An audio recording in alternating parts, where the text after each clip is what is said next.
Good day everyone, today we're going to have another tutorial. So gagawa tayo ng coin purse using a 1mm nylon cord. At ang ating zipper na may leather is 3.5 inches or 9 cm. So let's start. So insert natin ang hook natin dito. 3 single crochet in every hole.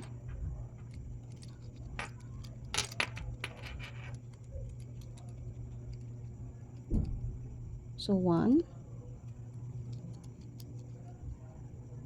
2,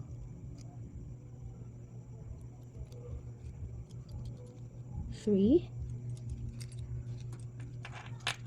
and then another 3 single crochet into the next hole. 1, 2, 3. Then continue making 3 double crochet into the next hole.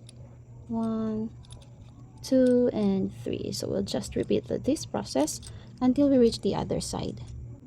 Now we have reached the end of the first round. We are not going to do the slip stitch, instead we will continue making the single crochet. So let's insert the hook here and then continue making single crochet. So we'll continue making single crochet until you reach the end of this round. Now we have reached the end of the second round. So to continue, we're going to make the spike stitch. So for the spike stitch, we are going to make a short single crochet here, and then do the long single crochet instead of making single crochet here. So we are going to insert our hook in here, and then next is here.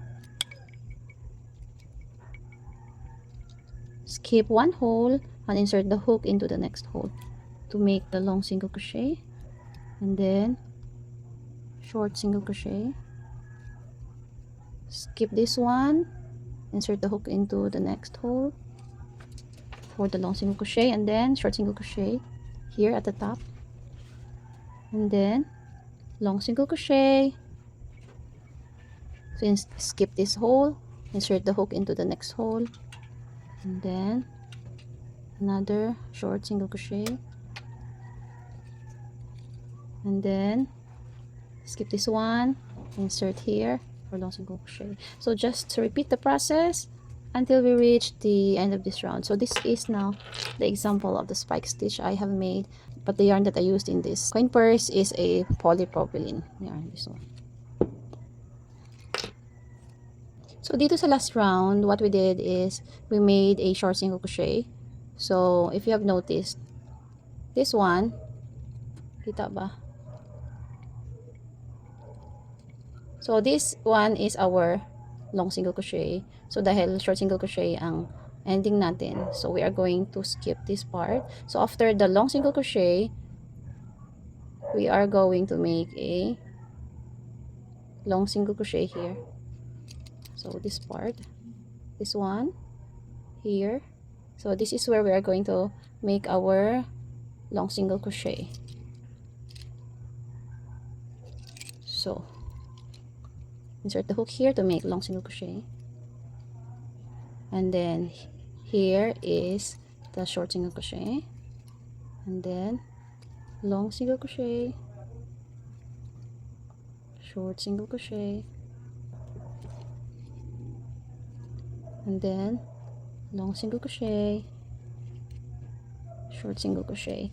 So madali lang naman tingnan, basta yung nasa gitna ng dalawang long single crochet, so dyan ka papasok na yung hook para sa next na long single crochet mo sa next na round. Ayan. So continue lang natin hanggang matapos ang hanggang sa kung ano ang gusto mong haba ng coin purse na to. So hanggang sa dulo, continue lang natin yung ganitong stitch. Okay? So magiging itsura niyan, magiging ganyan siya. So this is now our coin purse. So dito sa last na stitch na to, so dito sa last round na to, gumawa lang ako ng single crochet sa paikot. And then so in this part, what we're gonna do is babalik ta rin natin. Ganyan. So, dito tayo magtatahi sa loob.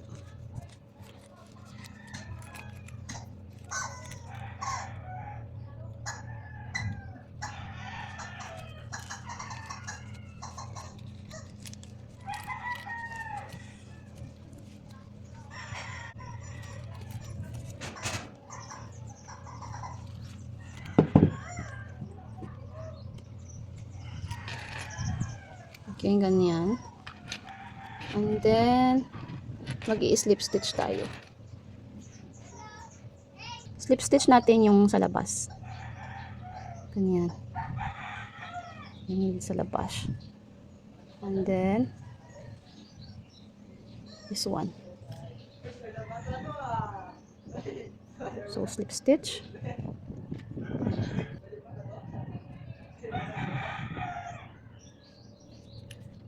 Slip stitch. Next.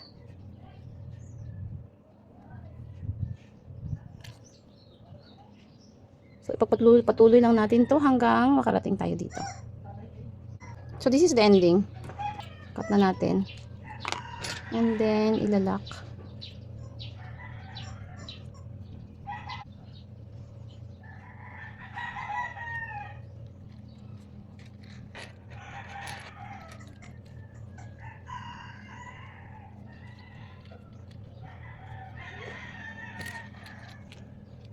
Hilain natin siya paakyat, and then susunugin natin yung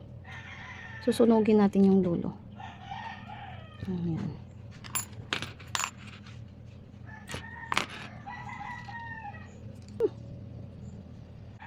So ito na siya. So ganyan yung itsura niya kapag sa loob tayo mag-i-slip stitch, kasi pangit pag nasa labas. Ayan. Ayan. So we're done. I hope you like this video. So see you in my next tutorial. Bye!